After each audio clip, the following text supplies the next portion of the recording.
Hey, my name is Sarah and I'm here to tell you a story, mine and Jack's story. What's the worst news your parents or the people who care for you could ever want to hear? I can tell you, there's been a fatality. Someone has died.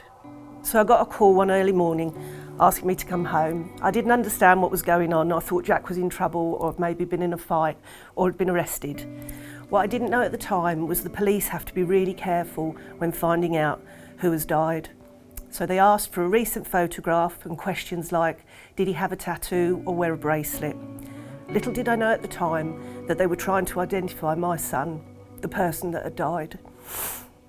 They asked if they could take some personal stuff away, a toothbrush and a hairbrush, so forensics could identify him, to make sure it was definitely Jack. And then it started to sink in. Jack, my son, was dead. And I said, I need to call his dad. Jack died from a knife fight. It was just a chance encounter with somebody he'd fallen out with over a disagreement. Both parties were carrying knives, and there were only 2 blows from each of them. The incident took no more than 30 to 60 seconds from start to finish, but Jack was fatally injured and he died from a single stab wound to the chest. It hit him 2 inches above his left nipple. The knife, a Rambo knife, broke a rib, punctured his lung and hit his heart. He took 2 steps and he fell to the floor and he died where he fell. He bled out on the pavement and it was very quick. Lots of people tried to help him. 2 local ladies and his friends did CPR until the ambulance arrived. His friends were going mad, ringing doorbells, trying to get him some help. But nobody knew that this was going to be his last day on earth. His closest friend held him until he faded away, and he has to live with that memory for the rest of his life. Then came the wait. We had to wait 9 months before our case came to court, and we finally found out what had happened to Jack and how he died. My ex-husband and I went to Crown Court for nearly 6 weeks, and we had to sit and listen to the testimony of Jack's killer, who pleaded not guilty, saying Jack ran onto the knife and it was self-defence. They found his knife on the balcony of his mother's flat, stashed behind some bins. He lied to the police in his initial statement, but they had a recording of his 999 call telling his mother what he'd just done, and he was arrested in the back of the ambulance. He lied in the dock when being cross-examined, but the hardest thing ever was listening to the forensic expert who told us how Jack had died.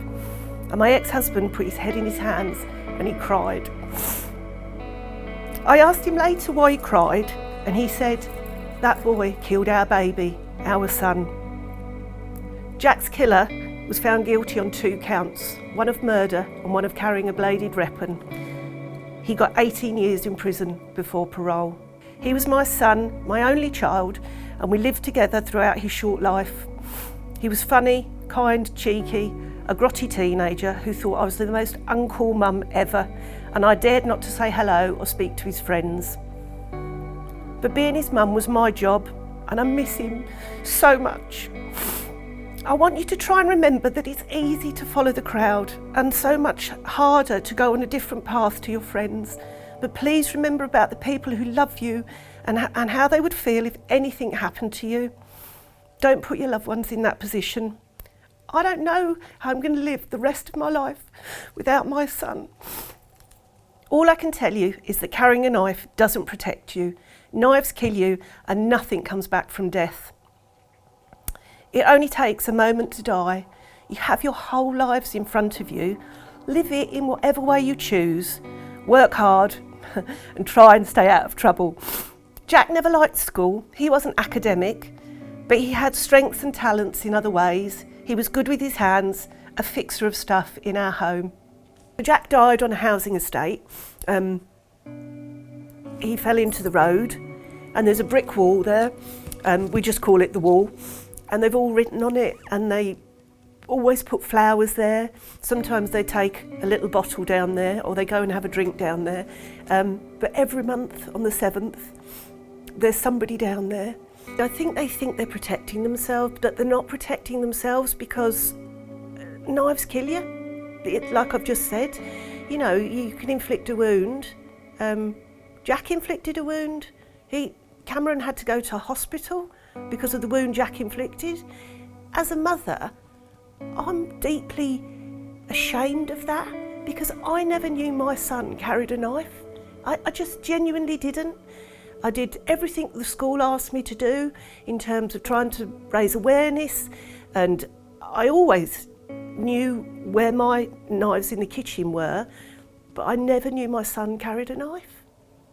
And as I say, that makes me ashamed because that's not how I brought him up. He's got two cousins, Jessica and Abigail, and they loved each other very much. And we used to holiday in Brittany, in France, with my sister and her hubby and my dad. And we've got some really fun videos of Jack. They used to do us a show, and we used to have to sit there for 2 hours and watch this show. But yeah, it was, I wanted him to do something like that. I want to thank you for your time today. I feel privileged to be allowed to speak to you and to share our story. And if any of what I've said today helps you make a different choice, and can prevent the same thing happening to anyone else's son or daughter, then this will have been worthwhile and our story complete. Take care, always stay safe. Jack and Sarah.